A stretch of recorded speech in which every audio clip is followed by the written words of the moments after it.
Dalam nama Bapa, Putra, dan Roh Kudus, amin. Ibu bapak, saudari-saudaraku yang terkasih, salam bantul kasih, berkah dalam. Kembali kita berjumpa dalam Renungan Harian Kamis 6 Agustus 2020. Kita akan mengambil dari Injil Matius bab 17 ayat 1-9. Sekali peristiwa Yesus membawa Petrus, Yakobus, dan Yohanes saudaranya, dan bersama-sama mereka ia naik ke sebuah gunung yang tinggi. Di situ mereka sendirian saja. Lalu Yesus berubah rupa di depan mata mereka. Wajahnya bercahaya seperti matahari, dan pakaiannya menjadi putih bersinar seperti terang.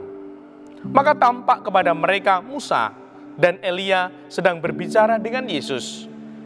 Kata Petrus kepada Yesus, "Tuhan, betapa bahagianya kami berada di tempat ini. Jika engkau mau, biarkanlah kudirikan di sini 3 kemah, 1 untuk engkau, 1 untuk Musa, dan 1 untuk Elia."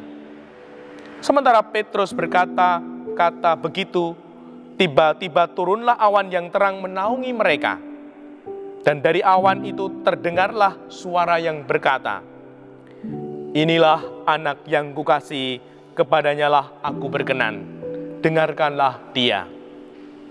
Mendengar itu, tersungkurlah murid-murid Yesus dan mereka sangat ketakutan. Lalu Yesus datang kepada mereka. Ia menyentuh mereka sambil berkata, "Berdirilah, jangan takut." Dan ketika mengangkat kepala, mereka tidak melihat seorang pun kecuali Yesus seorang diri. Pada waktu mereka turun dari gunung, Yesus berpesan kepada mereka, "Jangan kamu ceritakan penglihatan itu kepada seorang pun, sebelum Anak Manusia dibangkitkan dari antara orang mati." Demikianlah Injil Tuhan. Terpujilah Kristus. Saudari-saudaraku yang terkasih, siapa pernah naik gunung? Nah, hari ini Yesus mengajak murid-muridnya naik gunung. Yang dimaksud adalah Gunung Tabor. Nah, sudah pernah? Gimana rasanya naik gunung? Nah, di sini Tuhan mengajak kita untuk menyepi.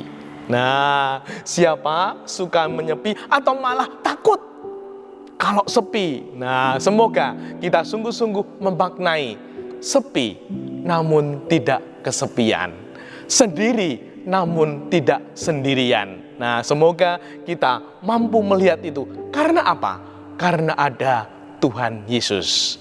Nah, inilah yang sering juga dilakukan suster, bruder, dan imam. Ada kesempatan retret tahunan, menyepi, menyendiri, untuk menikmati kebersamaan bersama Tuhan. Nah, semoga kita juga punya waktu untuk kadang-kadang menyepi sendiri untuk berjumpa dengan Tuhan kita. Apa gunanya itu? Retret, menyepi, menyendiri itu. Yang pertama, bercermin. Melihat diri kita, retret. Melihat yang kemarin, bagaimana hidupku, sudah terarah atau salah arah. Nah, semoga kita mau bercermin melihat hidup kita. Nah, kalau sudah terarah, kita syukuri. Kalau salah arah, mari kita perbaiki, sehingga sungguh kita menjadi searah dengan kehendak Tuhan. Yang kedua, menangkap kehendak Tuhan dalam diri kita. Semoga kita tidak hanya menjalani hidup ini seturut kehendak kita sendiri, alias manut karepe dhewe, gugu karepe dhewe. Semoga sungguh kita juga mewujudkan kehendak Tuhan dalam diri kita, sehingga hidup kita sungguh menjadi berkat untuk keluarga dan sesama kita. Yang ketiga, menemukan api hidup, yaitu apa? Dalam niat-niat.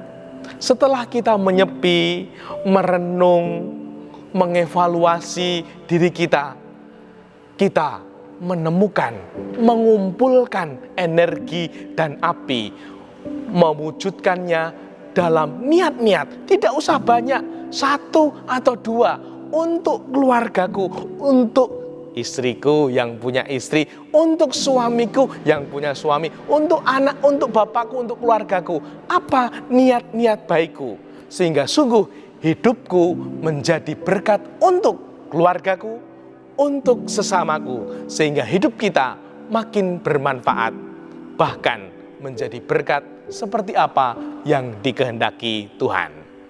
Dimuliakanlah Tuhan kini dan sepanjang masa. Salam bantul kasih, berkah dalam nama Bapa, Putra, dan Roh Kudus. Amin.